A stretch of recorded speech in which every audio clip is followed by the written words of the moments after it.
Olá, amigos, sejam todos muito bem-vindos. Estamos muito felizes, eu e Thelma, de começarmos, um novo estudo. Nós já estamos aqui hoje estudando, continuando no projeto de estudar as obras de André Luiz, na coleção A Vida no Mundo Espiritual, na psicografia do Chico Xavier, e estamos aqui, no início ainda do livro Ação e Reação, que é o 9º livro da série. Não é o nosso 9º estudo, mas esse é o 9º livro da série. E hoje nós estamos iniciando o capítulo 2, que são sobre o comentário do instrutor, que é do instrutor Druso, que é o que André Luiz está acompanhando agora nessa sua nova jornada de aprendizado. Não é isso, Thelma? Tudo bem? Tudo bem, é isso mesmo. Então, olá, amigos, esperando que vocês estejam acompanhando, entendendo aí os novos ensinamentos, novo cenário, do livro, o que André Luiz quer passar para nós nesse entendimento. E o estudo passado, nós vimos aí a conversa de Druso, que é o instrutor desse livro, com o Hilário e o André Luiz, onde, não sei se vocês lembram aí daquela ventania, que estava lá fora e foi observada pelo Hilário, pelo André Luiz, e eles começaram a questionar Druso sobre os pedidos de socorro que vinham lá de fora, porque a ventania era muito agressiva, tipo uma lama que era jogada e uma situação bem, assim, às vezes difícil da gente entender, mas uma situação onde ali os espíritos trevosos estavam em desespero. Então, o Druso começa a explicar a Hilário, por que eles não podiam ser atendidos, por que não podia abrir as portas para atendê-los. E isso trouxe uma consistência assim, de ensinamentos muito profunda, A questão do inferno, a questão do porquê do sofrimento nas zonas purgatoriais, nas zonas trevosas, nas zonas abismais mesmo, Porque nesses espíritos que estão ali em desespero estão presentes aqueles que praticaram crimes muito graves, que ainda estão empedernidos no mal, então não estão desejosos ainda de se aprimorarem. E na mansão Paz é tratado os espíritos que já, embora tenham praticado crimes também, mas eles já estão predispostos à mudança, Então, todo esse ensinamento foi trazido no capítulo 1º. E agora nós vamos ver a continuidade dessa conversa de Druso com os amigos, para nós estarmos entrando aí nos comentários do instrutor, que é o Druso, onde nós vamos aprender um pouco mais. Márcia, se você lembrar de mais alguma coisa, pode completar aí. Eu acho que é isso mesmo, Lembrando aos amigos que o capítulo termina, Druso falando que eles agora iam conversar, com os internos, que já se revelam pacificados e lúcidos.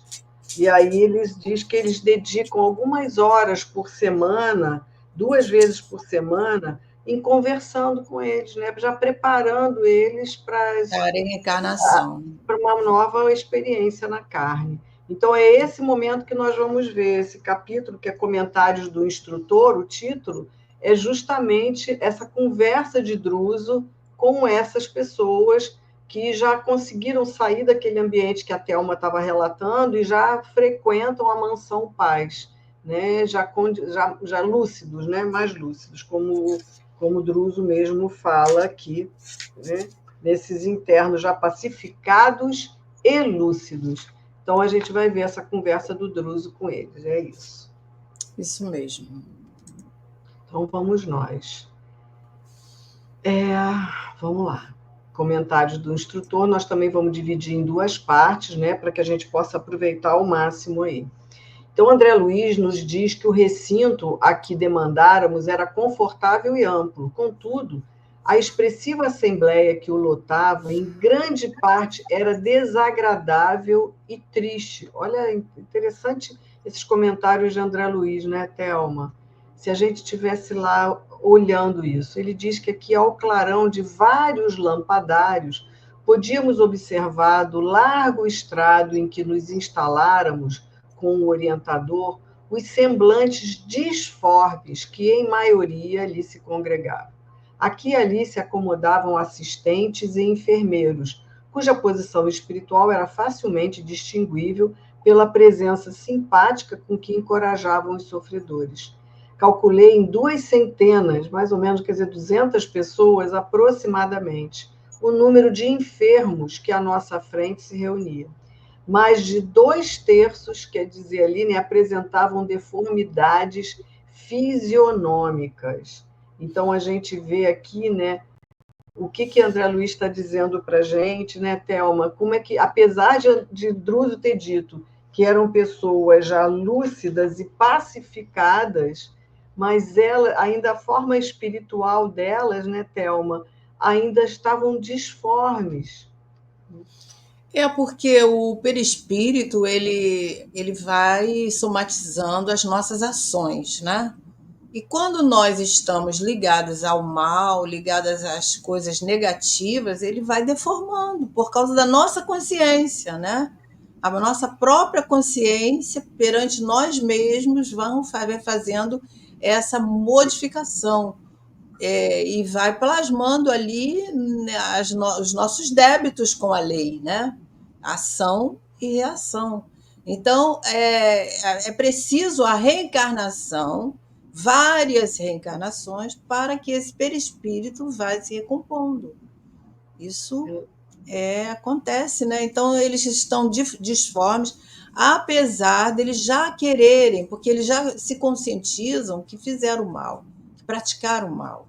Mas a pacificação não modifica essa forma, né? Essa deformidade que choca. Ele diz aí, a assembleia, que lotava em grande parte, era desagradável e triste. Quer dizer, até na psicosfera do ambiente era plasmado essa desarmonia íntima, né?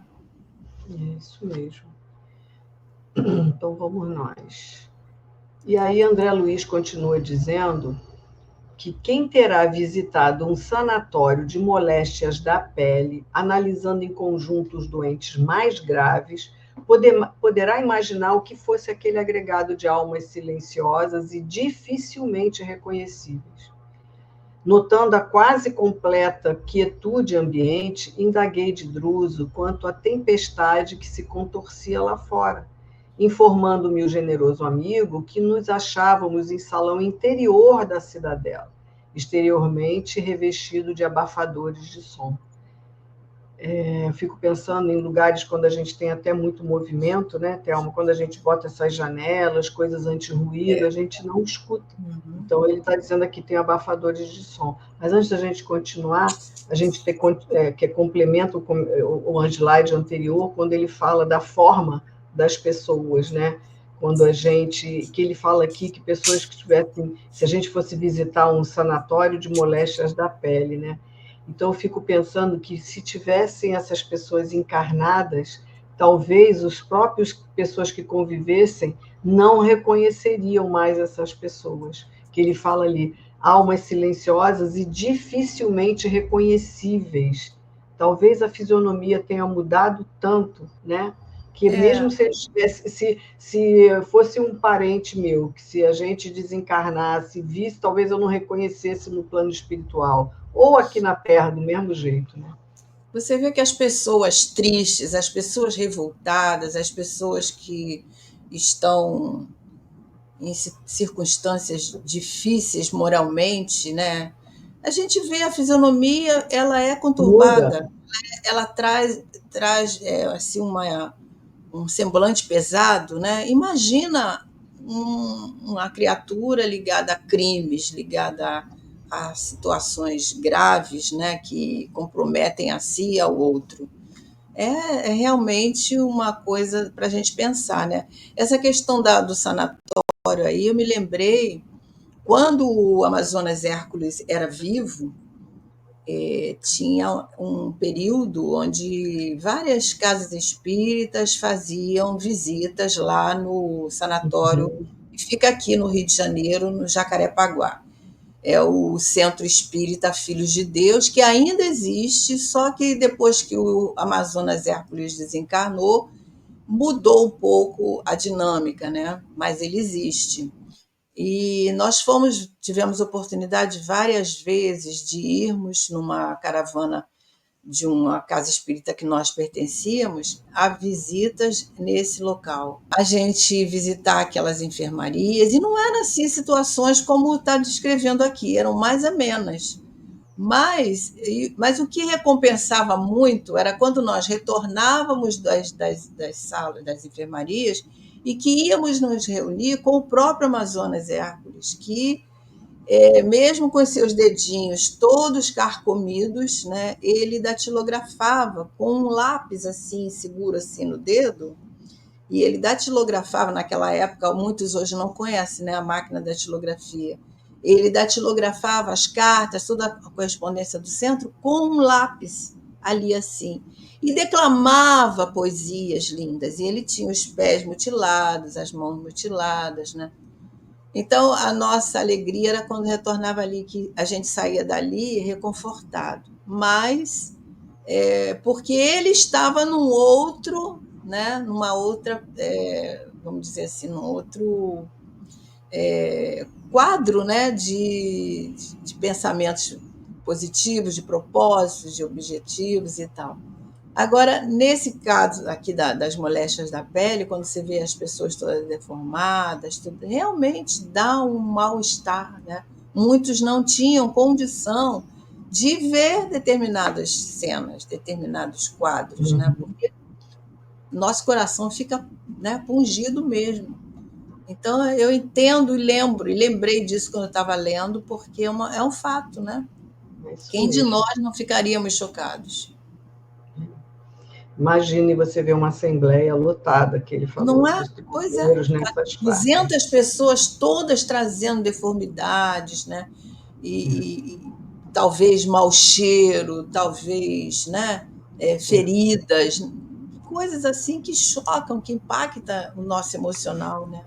Com certeza. E eu não sei se nós teríamos condição.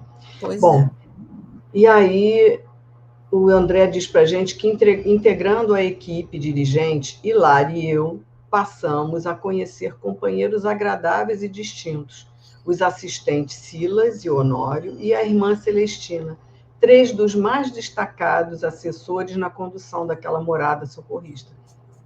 A gente lembra que Druso dirige e esses são os assistentes de Druso. Não nos foi possível qualquer entendimento além das saudações comuns, porque o orientador, após indicar um dos enfermos para proferir a oração de início, que ouvimos emocionadamente, tomou a palavra e falou com naturalidade, como se estivesse conversando numa roda de amigos. Então, agora a gente vai ver a conversa de Druso com eles. Irmãos, continuemos hoje em nosso comentário acerca do bom ânimo, né? Porque estavam, né, todos já vêm de um sofrimento tão grande, né? Não me creiam separado de vocês por virtudes que não possuo. A palavra fácil e bem posta é muita vez dever espinhoso em nossa boca, constrangendo-nos a reflexão e a disciplina. Porque às vezes o que a nossa boca fala não é o que está dentro do nosso coração e da nossa mente. Então é o que ele está falando, né? E porque ele está ali naquela casa há 50 anos já, né? Também sou aqui um companheiro à espera da volta, quer dizer, ele também é um que vai reencarnar. A prisão redentora da carne acena-nos ao regresso. É que o propósito da vida trabalha em nós e conosco através de todos os meios para guiar-nos à perfeição. Cerceando-lhe os impulsos, agimos em sentido contrário à lei, criando aflição e sofrimento em nós mesmos. No plano físico, muitos de nós supunhamos que a morte seria o ponto final dos nossos problemas, enquanto outros muitos se acreditavam privilegiados da infinita bondade, por haverem abraçado atitudes de superfície nos templos religiosos, Então, olha, então, 2 parágrafos aqui, o quanto que Druso fala muita coisa para a gente, né, Thelma? Pode comentar. Aí tem várias coisas, né? Essa coisa de nós mesmos criarmos os nossos sofrimentos, né? Porque Deus não castiga ninguém. Todos esses espíritos que estão ali em sofrimento foram escolhas, né? Escolhas equivocadas, escolhas dos próprios desvios que o espírito nessa caminhada ele segue, né? Ele desvia do foco, então cria aflição, cria sofrimento, né? Então a raiz dos nossos sofrimentos estão aonde? Nas nossas escolhas, nas nossas ações, naquilo que nós nos equivocamos, né? E está dito lá no capítulo 5 do Evangelho segundo o Espiritismo, qual é a causa das nossas aflições, né? A gente procurar, não encontrar a causa nessa, está numa anterior, mas a causa está sempre em nós. E essa colocação dele aqui, né, atitudes, deixa eu ler até de novo, né, no plano físico, muitos de nós supunhamos que a morte seria ponto final em nossos problemas. Aqueles, né, que tiram a própria vida, né, Thelma? Exatamente. Muitos acham que a morte é a solução, né, ilha do engano. Enquanto que outros muitos se acreditam privilegiados da bondade divina, da infinita bondade, por estarem em atitudes de superfície nos tempos religiosos. E isso aí é para nós, né? Exatamente. Porque o fato da gente frequentar uma casa espírita, o fato da gente ter tarefa numa casa espírita, o fato da gente saber todas as questões do Livro dos Espíritos, saber as passagens evangélicas, isso não faz de nós seres divinos, não muda nada se nós não trouxermos para a nossa vida a mudança, né? A modificação, no esforço de procurar ser melhor, no esforço de domar as nossas más tendências, de errarmos, mas aprendermos com os nossos erros, porque errar a gente vai errar sempre, né? Somos espíritos endividados com a lei, mas precisamos de ter essa atenção, né, nas nossas atitudes para não ficar na superfície, né? Vamos à casa espírita, tomamos o passe, retornamos para casa e às vezes até as nossas orações elas acontecem mecanicamente, né? Então a gente tem que pensar muito nisso, seja o templo religioso que for, né? E ele vê aqui, ele fala tão que o propósito da vida, ali quando ele complementa, é guiar-nos à perfeição, né? Então a gente é isso que a gente vai viver, seja no plano da carne, no plano espiritual, e a gente vai indo. E essa perfeição a gente tem que pensar assim, né? A nossa encarnação, a nossa melhor versão é essa agora que a gente está tendo, né? Agora, essa oportunidade.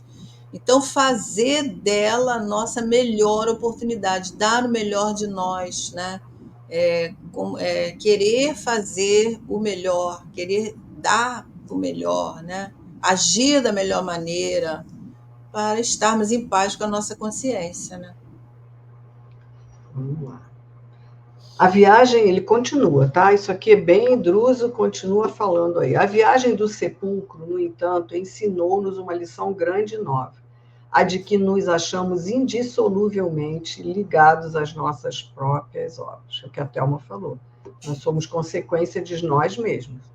Nossos atos tecem asas de libertação ou algemas de cativeiro para a nossa vitória ou a nossa perda. A ninguém devemos o destino senão a nós próprios.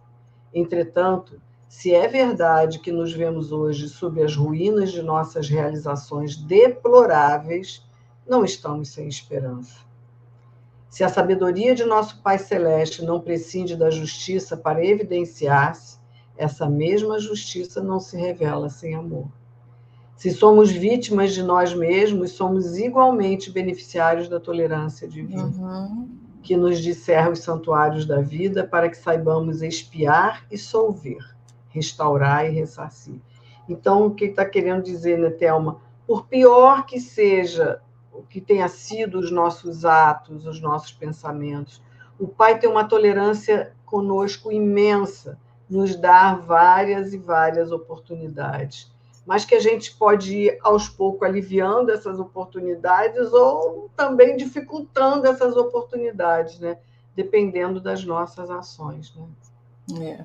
O Druso está falando aí de esperança, de bom ânimo, né? Por pior que seja a nossa vida, as nossas provas, nós não podemos deixar de ter essa esperança, de ter essa certeza, né, que nós não estamos sozinhos e buscarmos agir com bom ânimo na nossa vida, porque não existe o abandono de Deus, né?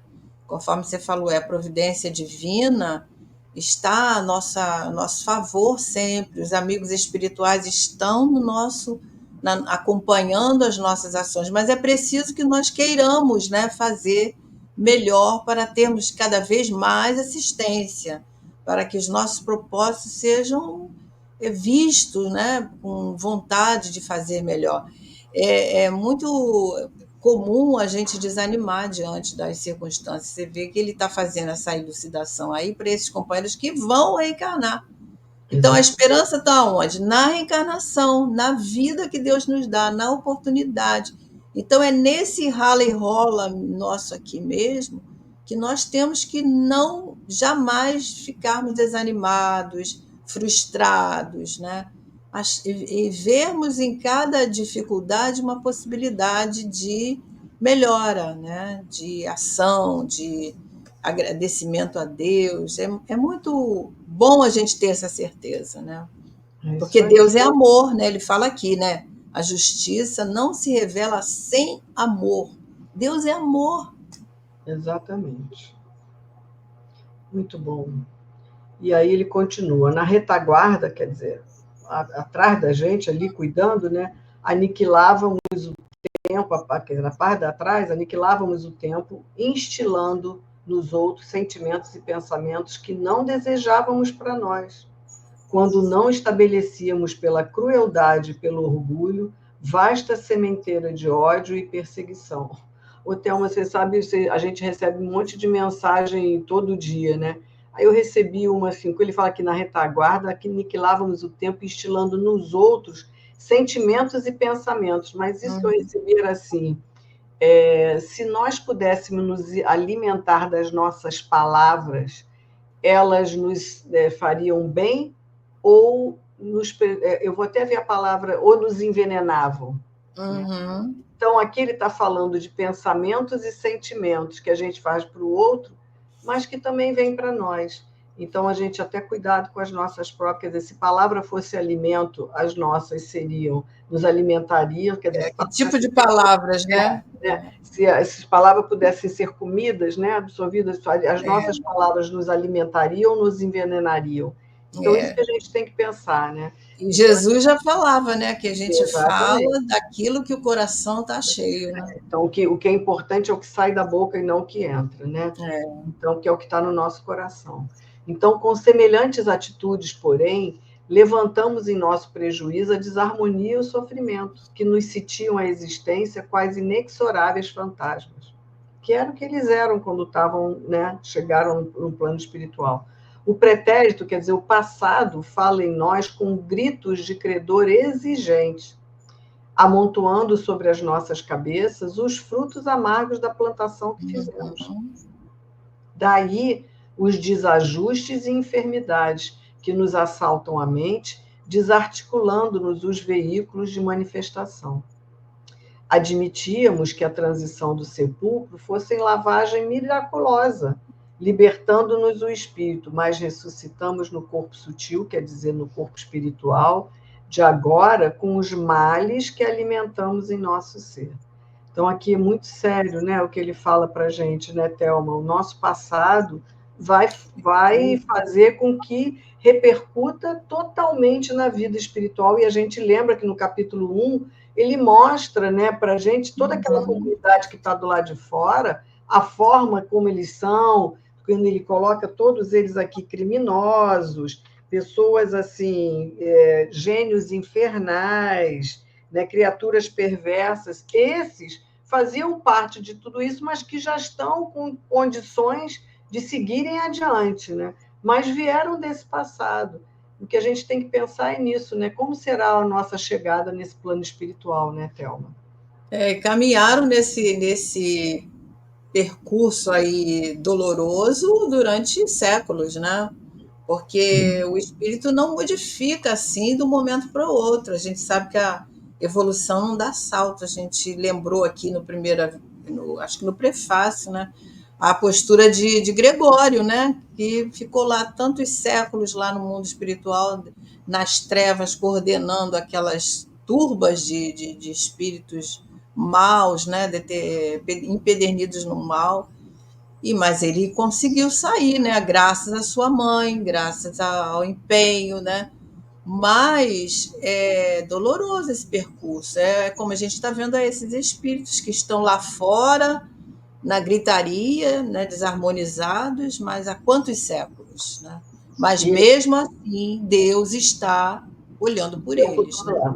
E essa frase aqui a gente lembra de outros exemplos de o pretérito fala em nós com gritos de credor exigente, amontoando sobre as nossas cabeças os frutos amargos da plantação que fizemos. Quantos espíritos desses a gente vê dos relatos que a mente não para, eles escutam o tempo todo, por gritos. Isso ficam deformados, por isso ficam mutilados, né? Se apresentam assim, porque a mente vai modificando, vai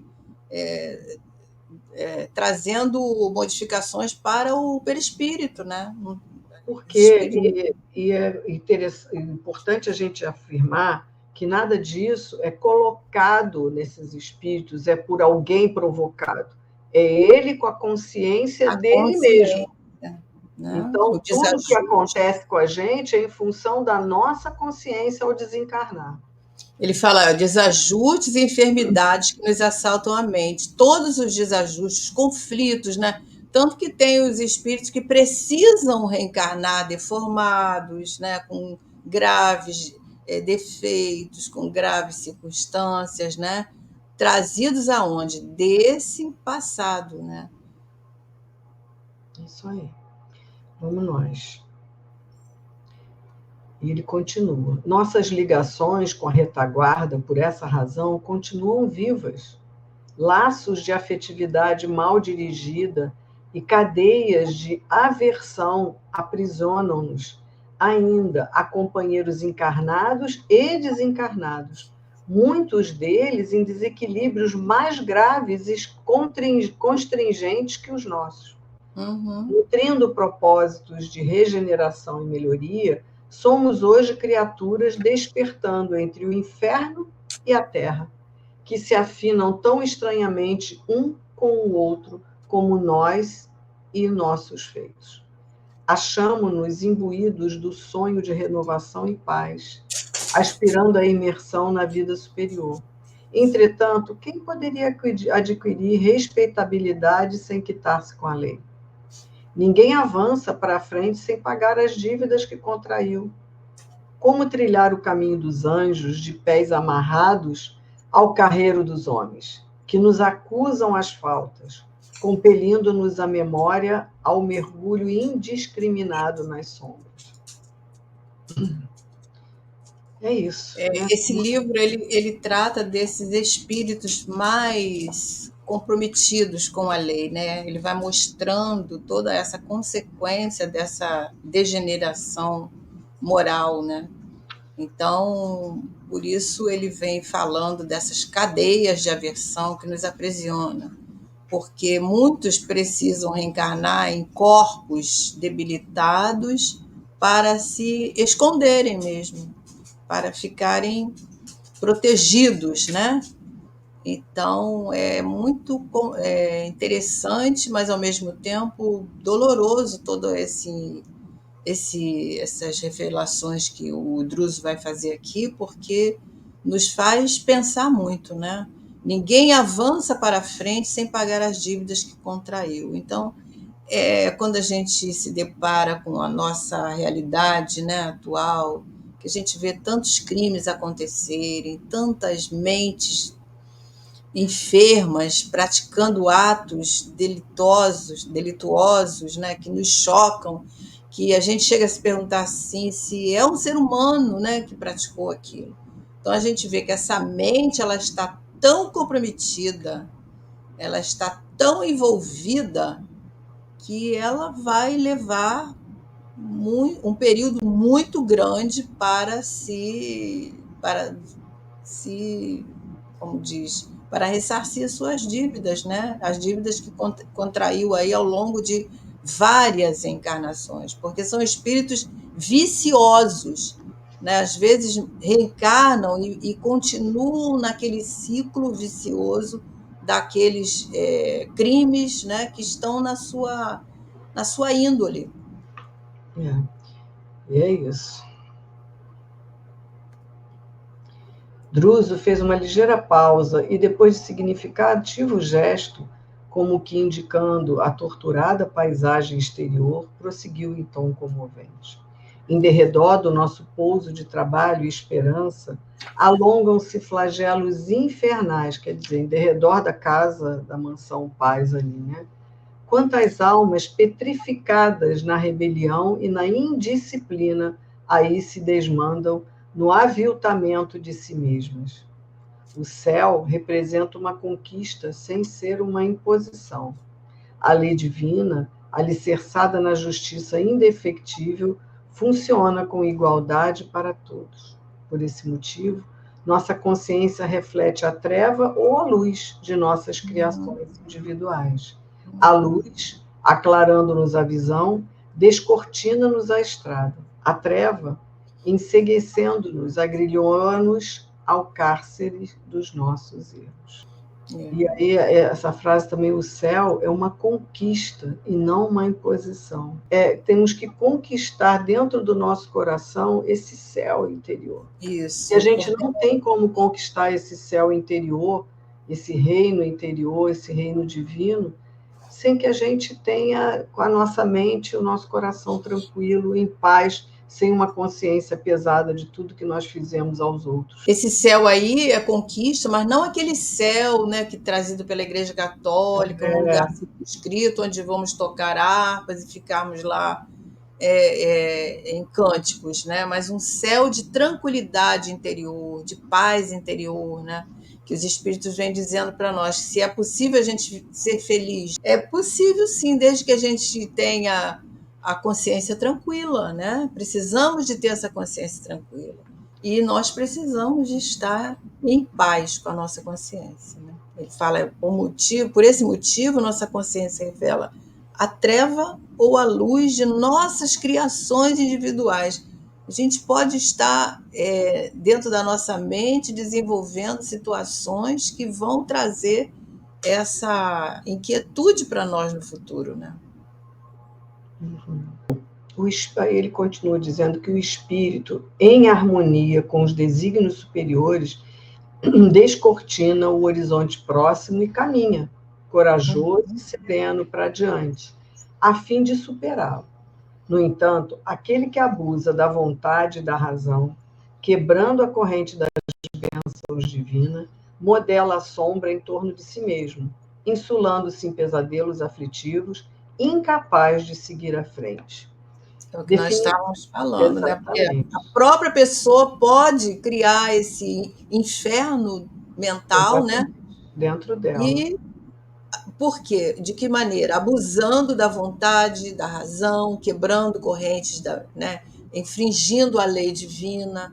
Então, aí vai modelando esses pesadelos aflitivos que vamos viver quando? Ao desencarnar. Exatamente, porque lá a gente vai ter noção, a consciência vai bater de tudo que a gente fez. Às vezes já bate antes, né? Já bate antes da gente desencarnar, né? Nesses últimos momentos, mas é a realidade que a gente vai se deparar. Bom, definindo assim a posição que nos é peculiar. Somos almas entre a luz das aspirações sublimes e o nevoeiro dos débitos escabrosos, para quem a reencarnação, como recomeço de aprendizado, é concessão da bondade excelsa que nos cabe aproveitar no resgate imprescindível. Quer dizer, porque não tem como, a gente vai ter que fazer, quer dizer, não é desmistificar aquela máxima, a gente reencarna para sofrer, para pagar, não é isso. São os nossos débitos que nós mesmo, que a nossa consciência não consegue admitir adiante se você não se reajustar. Você não consegue ir adiante quando a gente tem consciência disso, né, Thelma? Quando não Ele tem está falando tudo isso, né, para fortalecer aqueles que conhecer, estão ali, né, na expectativa dessa concessão, que é a reencarnação, né? Mas a gente vai pensando também na nossa vida. A gente às vezes tem 80, 90, 100 anos, agora é muito comum, né, espíritos que vivem uhum, 100 anos. Mas se a gente não aproveitar esses 100 anos para o nosso aprendizado, que é essa concessão da bondade divina, nós vamos estar desperdiçando o nosso tempo. Aí retornamos ao mundo espiritual e ainda vamos aguardar mais 50, 80, 100 anos para retornarmos. E aí ficamos séculos nesse ciclo, né? exatamente.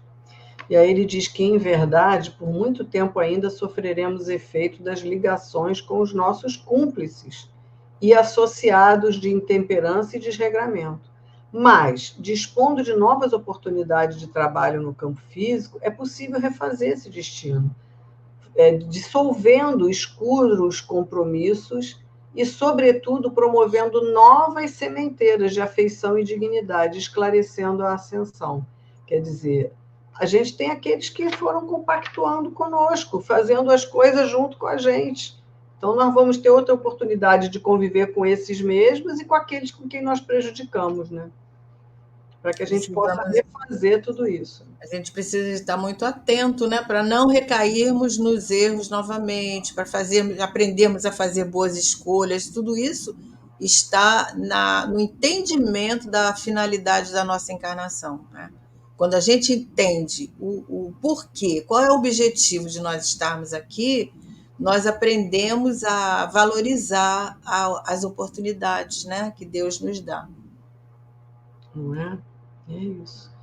Sujeitando-nos às disposições das leis que prevalecem na esfera carnal, teremos a felicidade de reencontrar velhos inimigos, sob o véu de temporário esquecimento, nos Uhum. facilitando assim a reaproximação preciosa.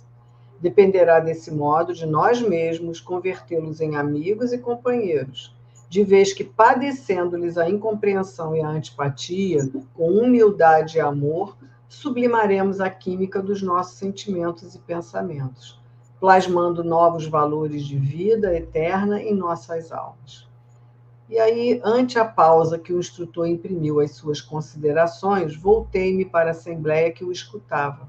Alguns dos enfermos ali enfileirados tinham lágrima nos olhos, enquanto os outros mostravam um semblante estático dos que se conservam entre o consolo e a esperança. Então a gente vê aqui que quando a gente volta, por isso que a gente sabe que no nosso núcleo familiar, núcleo de amigos, núcleos da casa espírita, o núcleo da religião que a gente professar, nós vamos ter reencontros com Uhum. pessoas que às vezes são velhos inimigos, como ele diz ali, né? Ou que nos fizeram mal, ou que nós fizemos mal. Então, nós vamos ter essa oportunidade de conviver para que a gente modifique todo esse cenário, né? Que não é fácil, né? Não é nada fácil, porque Não.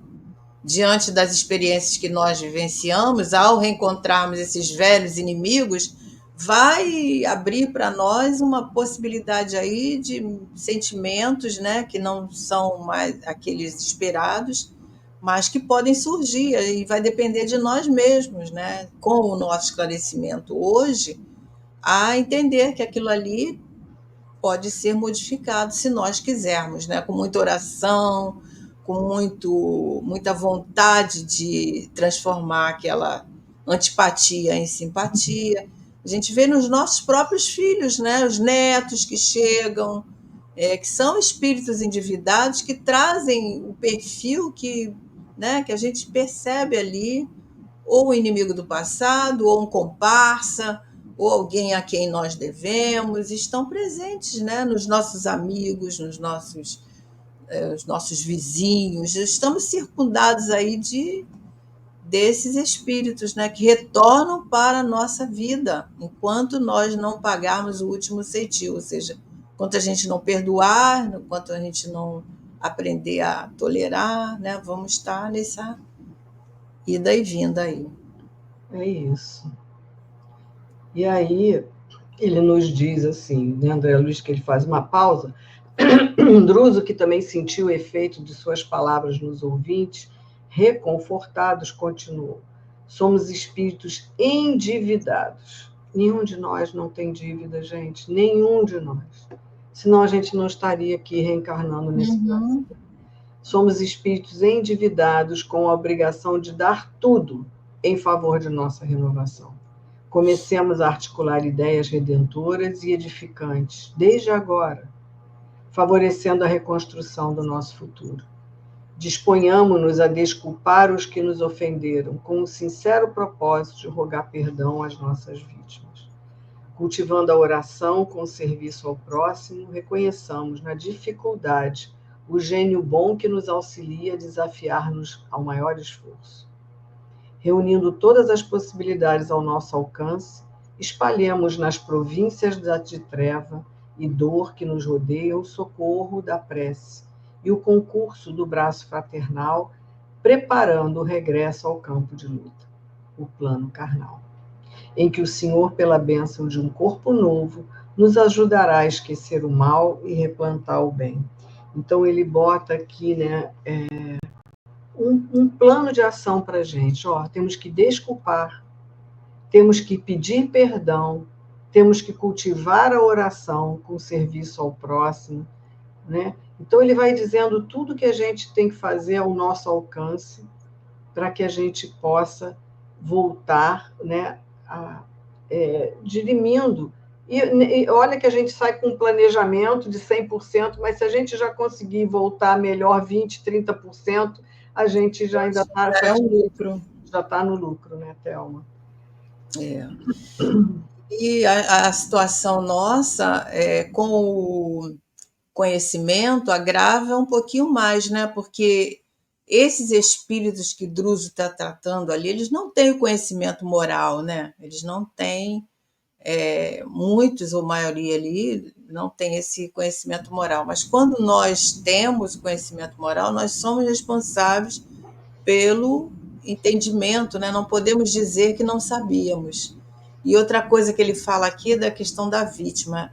Nós, às vezes, diante de uma situação grave na nossa vida, a gente pensa, né, que nós somos os coitados, né, os sofredores, né, aqueles que são vítimas das injunções aí mas não é bem assim, né? Porque a gente já viu aí que a causa das nossas aflições estão nas nossas escolhas de ontem, que a gente, com esquecimento, a gente não tem noção, né? Mas ao retornar ao mundo espiritual, a gente vai saber, né? Que não caminhamos muito e não utilizamos o tempo de acordo, né? E vamos nós.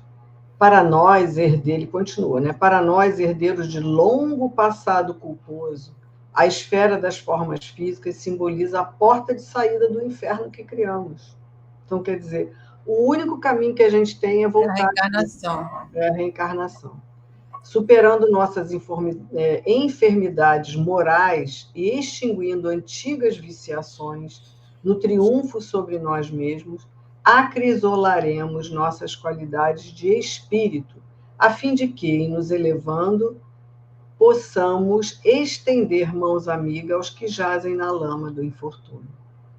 Nós que temos errado nas sombras, atormentados viajores do sofrimento, nós que conhecemos o deserto de gelo e o suplício do fogo na alma opressa, poderíamos, acaso, encontrar maior felicidade que a de subir alguns degraus no céu para descer com segurança aos infernos, de modo a salvar aqueles que mais amamos, perdidos hoje quais nos achávamos ontem, nas furnas da miséria e da morte? O que ele quer dizer, né, Thelma? Eu, que já tenho condição de subir um pouquinho mais os degraus do céu, será que eu vou em paz com meu coração, sabendo que amores eu deixei em sofrimento? Será que ele está falando aqui, né? Será que isso, para mim, vai valer a pena? Mas também a gente pode pensar no sentido assim, de nós caminharmos com um pouco de esforço, ou muito esforço, na possibilidade de nós, ao retornarmos ao mundo espiritual, termos condições de ajudar a socorrer aqueles que fizeram parte dos nossos amores ontem, né? E que nós possamos ajudá-los, né? Como foi o caso da mãe do André Luiz, né? Que ela mesma foi socorrer o André Luiz lá no lugar onde ele estava em sofrimento, né? Ela já tinha um tempo no mundo espiritual, mas isso são o quê? São conquistas, são degraus do céu, né? E que ela desceu ali aos infernos da situação que ele encontrava para socorrer. Então, a gente, para isso, nós temos que trabalhar muito, né? Nas nossas conquistas, nossas aquisições, para nós chegarmos a esse ponto, né? Então, é muita renúncia, é muito trabalho, é muita dedicação, é muito esforço. Daí a necessidade, né, de nós, a cada dia, estarmos focados na nossa melhora como espírito imortal, para nós voltarmos um pouquinho melhor para o mundo espiritual. Né? Exatamente. O exemplo que você deu, ela tanto vinha como espírito ajudar André Luiz, como depois fala para ele, vou voltar para a Terra. E ela volta, exatamente, ela volta para ajudar seu pai. Isso. Que é isso que ele está falando aqui. Ela já em planos superiores, mas não tinha paz de ver aquele que, né, também foi porque via o marido, né, que necessitava de ressarcir os débitos junto daquelas moças, que ele foi o responsável, né, pela decadência delas. Então ela se coloca à disposição para reencarnar ali. Ele já estava na Terra, né, reencarnar junto dele para juntos seguirem ali novamente formando uma família. E é na família que a gente vai tratar esses capítulos todos, né? Daí as nossas dificuldades com os nossos entes queridos, com nossos filhos, nossos cônjuges e tudo mais, né? São os erros de ontem, os equívocos de ontem, que nos convidam hoje. Então é disso que Druso está falando, que a gente não tem como subir esses degraus do céu deixando para trás essas pessoas, né? E mais. E aí André Luiz nos diz que dezenas de circunstantes entreolhavam-se admirados e felizes. A essa altura, mostrava-se um mentor nimbado de doce claridade, a se lhe irradiar do tórax em cintilações opalinas. Fitei meu companheiro e, reparando-lhe os olhos enevoados de pranto, busquei sufocar minha própria comoção. O instrutor não falava como quem ensinasse, teorizando. Estampava na voz a inflexão de quem trazia uma dor imensamente sofrida e dirigia-se aos companheiros humildes ali congregados, quais se lhe fossem todos eles filhos queridos do coração. Então a gente sabe que Druso, né, já passou por muitas dificuldades, vamos saber ao longo do livro, e então ele fala ali com conhecimento de causa, não estava ali só teorizando. Ele falava porque ele vivenciou tudo isso. Então ele está falando daquilo que ele já viveu e daquele exemplo que ele quer dar para os outros que estão ali, né? E esse é o verdadeiro sentimento quando a gente quer ajudar, quando a gente quer cuidar, quando a gente quer amparar, né? Porque se você não sentiu aquela dor, você não tem como avaliar o tamanho daquela dor, né? O que causa aquela dor. No caso dele, ele tem uma história também, como todos nós, né? E ele não esconde isso. Ele já começou a falar aí que ele começou nas atividades mais simples até chegar, né, nesse estágio que ele está agora. Então, tudo isso é uma construção de lucidez, de utilidade ao outro, ser bom, né? Eu acho que o caminho melhor para nós é a questão de nós sermos úteis às pessoas em qualquer circunstância e buscarmos fazer o bem, que o bem a gente pode fazer até pela prece que a gente pode oferecer, né, aos companheiros necessitados. Verdadeiramente, aquela prece sentida, aquela prece envolvente. Então, o bem ele está aí com toda a sua força, nos possibilitando esse crescimento interior. É isso aí. Então, queridos amigos, assim nós fechamos essa parte 1, né? Esse capítulo também é extenso e são muitas reflexões. E na semana que vem a gente continua para terminar o capítulo 2, que é toda essa fala de Druso, aqueles que estão em preparação para voltar ao plano terrestre, né? A nossa vida aqui no plano da carne. Possamos, então, estar até lá juntos, né? Se Deus quiser. Né? Aproveitando ao máximo esse livro, né, Thelma? É verdade. Até lá, então, Márcia, até lá, amigos. Fiquem com Deus, com Jesus. E até, se Deus quiser.